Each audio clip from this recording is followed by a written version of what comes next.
Hi, I'm Kiara from Norway. Please like and subscribe. From the moment I was born, my dad decided I'd be the future of our small country. He was the head of the government and was loved and respected by everyone. Dad always wanted me to be like him, so my training started pretty young. You must have seen kids running after butterflies in the park or jumping on couches. Well, I never did any of that.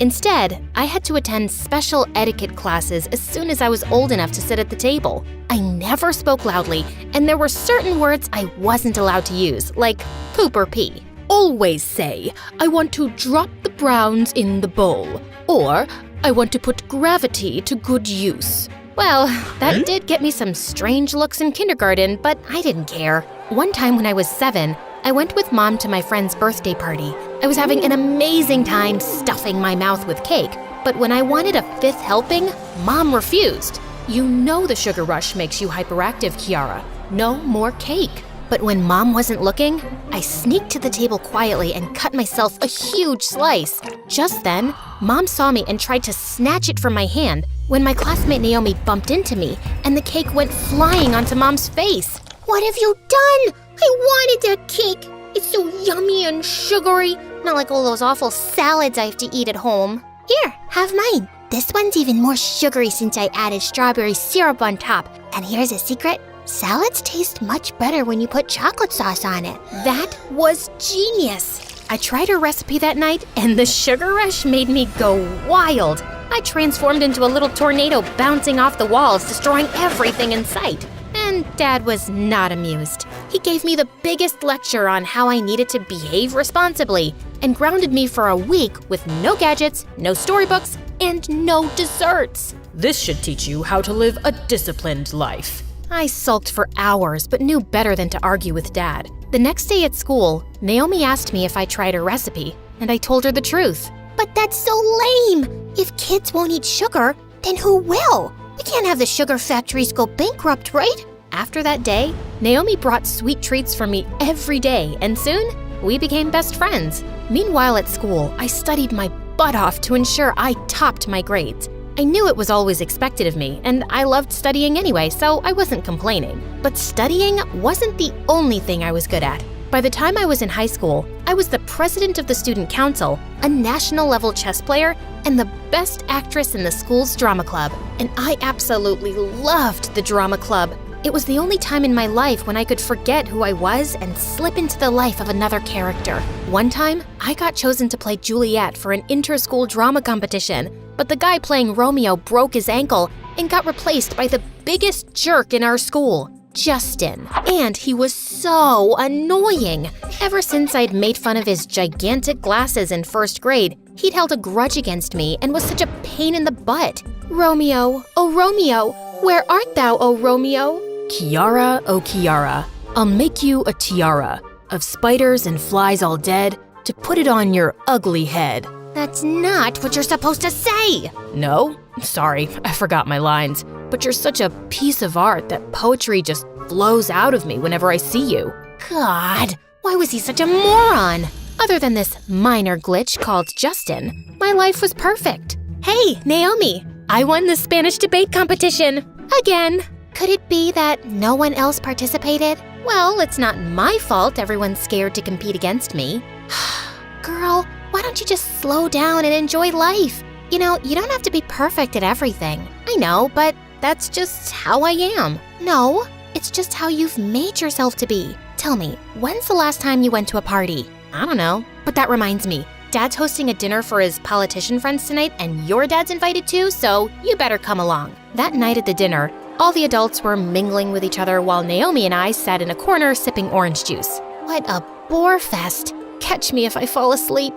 What's wrong with this party? The music's nice, the people are classy, and the food is good. How dare you call this food? Cows eat this stuff. Burgers, cupcakes, extra cheese pizzas, that's real food. As for the people, I bet they secretly hate each other. Can't you see all the fake smiles? That's called being polite. Polite my butt. After putting me through this torture, you've gotta accompany me to the school's camping trip this weekend. I don't think Dad would. Just then, Dad walked over and said he wanted to introduce me to someone. Kiara, meet Ted. His dad's a media mogul in the US. And my dear friend, we keep joking about you two getting married. Why don't you two get to know each other? Ted took me out for a stroll in the garden, and it was so awkward. He cracked the lamest jokes, kept bragging about how rich and famous his family was, and even tried holding my hand once. I avoid holding hands since it's the flu season, and I can't risk catching an infection. I like it. A girl who knows how to take care of herself will take good care of my babies too. What the freaking fudge? Thankfully, at that moment, someone came looking for him and he left. I thought of escaping to my room when I saw Naomi at our mansion's gate talking to someone. It was Justin, and he was dressed as a pizza boy. What are you doing here? Belly dancing. Can't you see I'm delivering pizzas? Sorry, Kiara, but I was starving and the food at your party is, terrible. But Naomi, it's healthy and it's good to eat healthy food. Good luck trying to convince yourself, hun, but I'd rather eat unhealthy food and go to heaven sooner. Yum. I have a spare pizza if you want some.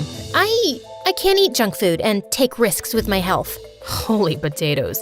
I always thought you were a snob, but you're actually a nutcase. I guess it's no fun being you. Can you stop being a jerk? It's easy for you to judge when you don't know a thing about me or my life. Feeling angry, I turned and stormed off. But deep inside, I knew no matter how much I tried to deny it, Justin was right. It was no fun being me. Feeling a bit frustrated, I went to Dad's study later that night to have a heart-to-heart conversation with him. I had to tell him about that self-absorbed dimwit Ted, and that there was no way I could have a future with him. What do you mean Ted's not your type? You don't even know him yet. Besides, I've decided this marriage will be great for your political career. Marriage is not a deal, and I'm still a teenager. So where's the rush? You two can start dating and then eventually get married. I couldn't believe my ears. Dad had decided my future and I had no say in it? I was so mad at Dad that the next day at school, I told Naomi I'd accompany her to the camping trip. Your dad agreed? I hope you told him you can't take security along. Dad doesn't need to know. Whoa, who are you, girl? And what did you do to my perfect friend? I'm just letting her take a back seat for a while. Later that day, I was going to the library to return some books when suddenly a hand grabbed my arm and pulled me into an empty classroom. Listen, I'm sorry for last night, but it seems tragic that you've never eaten a pizza before. So, I got this for you. Take a bite. I promise you won't die. Justin looked straight into my eyes, and for some reason, it made my heart skip a beat. It's amazing. Not as amazing as you, though. I mean, you amaze me. And why's that? You're the only girl I know who looks like a goat eating a pizza. What an absolute jerk!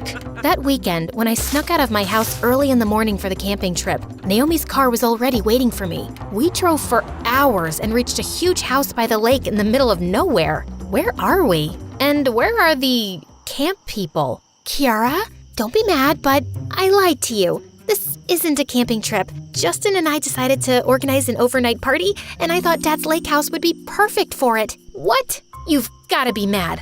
You know I hate parties. That's 'cause you've never been to one. Come on, Kiara, it's just one night. Even though I was super mad at Naomi, I agreed since I had no other option. Her driver had already left after dropping us off. As we went inside the lake house, I discovered Naomi had invited tons of people, including some of our classmates, and everyone seemed to be enjoying themselves. I stood like an outcast for a while until Naomi forced me to join everyone. And I must admit, I had a lot of fun. That night, we played Spin the Bottle, and I got partnered with none other than Justin. Our task was to spend an hour in the woods. Oh, come on, you can't be serious about this. It's just a stupid game. Guys, I think Kiara's too chicken to do this. She's a scaredy cat. Me? Scared?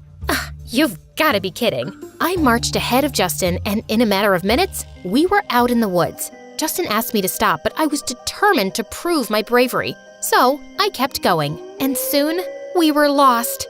You idiot. How are we gonna go back? No one's ever called me an idiot. And why don't you open Google Maps or something? Because there's no signal here. We tried finding our way back, but when we couldn't, we fell asleep under a tree. When I woke up the next morning, I found myself lying awkwardly over Justin, drooling on his jacket.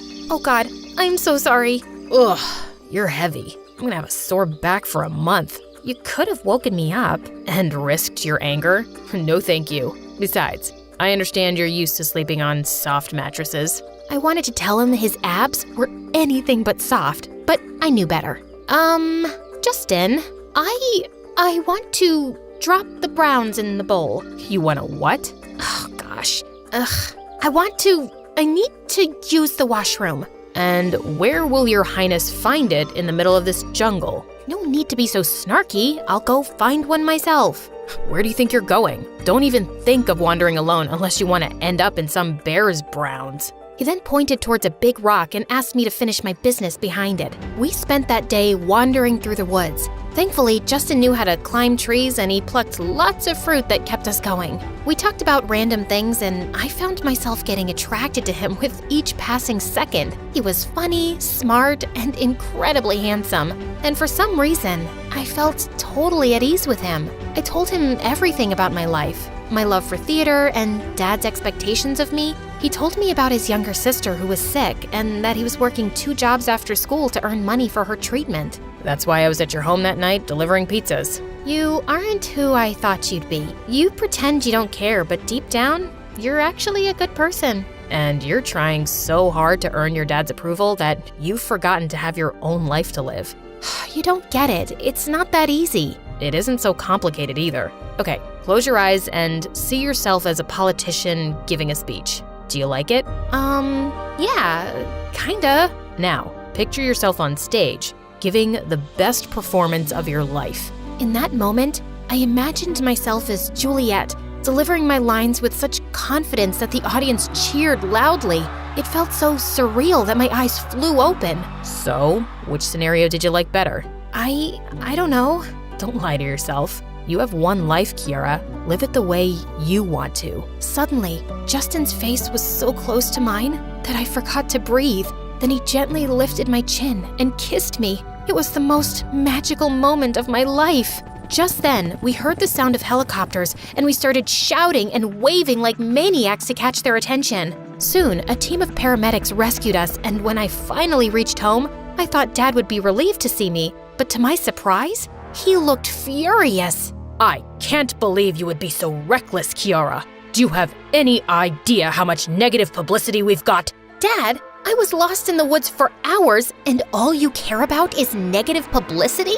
I stormed off to my room, wishing I'd never been rescued. That night, I was about to go to sleep when I got a call from Naomi that left me stunned. I wish I'd never invited you to my party. Your dad is literally ruining my life. He got my college application canceled by telling the dean stories about my reckless attitude. And he even got Justin fired. You knew how the guy was working so hard to save money for his sister's treatment. But Naomi, I didn't save it, Kiara. I wish you had a spine. Saying that, she hung up on me, but I felt my blood boil. How could Dad do such things? I ran to Dad's study and confronted him, and he didn't even bother denying it. They got what they deserved. That was it. Something in me snapped that day. Dad, how could you? That college was Naomi's dream, and Justin's working 2 jobs so he can afford his sister's treatment. I don't care. Those kids were distracting you from your goal. My goal? Says who? Did you even consider for a second that I may not want to be a politician? All my life, I worked so hard to make you happy, but I just can't do it anymore. For the first time in my life, I shouted at Dad, and he looked stunned. The next 2 days, I refused to eat anything until Justin got his jobs back and Naomi's admission was restored. Ultimately, Dad had to listen to me. Then, when I told Dad a few days later that I planned to join an acting school in the US after I finished high school, he threw a massive fit. But I was no longer the Kiara he could dominate. I knew Dad had bribed the college dean into kicking Naomi out, so I threatened to tell the press about it. I'll create a massive media frenzy, one you'll never come out of. I knew Dad's reputation meant everything to him, so he had to agree. I moved to the US, and over the next few years, I worked my butt off and became a popular actress. One day, I was backstage after a performance when I heard a familiar voice. Autograph, please? Yeah, for me too. Justin? Naomi? I was so happy to see them both that I jumped and hugged them. We sat and talked for hours. I told Naomi how I felt so ashamed of what Dad did that I never contacted them. I thought they hated me. Naomi told me she'd graduated from an even better college and apologized for her bad temper that day. And Justin told me how he'd saved up enough money for his sister's surgery and had even started his own pizza chain back in Norway. I am just so happy for you guys. Can you maybe make me even happier by going to dinner with me? How does this weekend sound? Oh, really? And what if I say no? I'll try again and again and again. I shut him up with a kiss as Naomi cheered us on.